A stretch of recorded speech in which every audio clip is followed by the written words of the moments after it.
Welcome back to another technical deep dive here in the debug zone.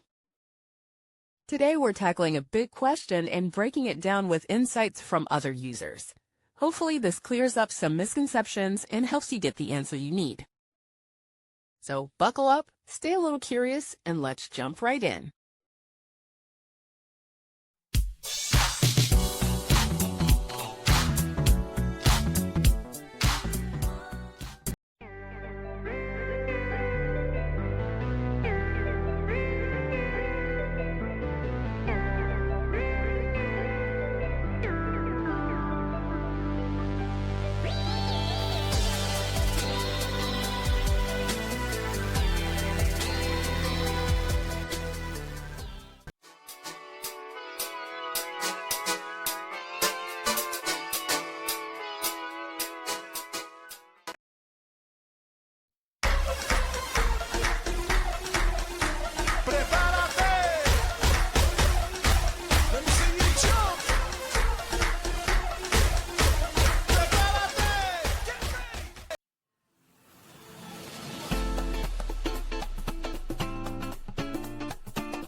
And that's a wrap.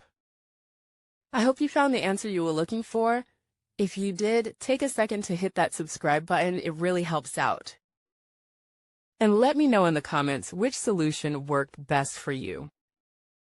See you next time in the debug zone.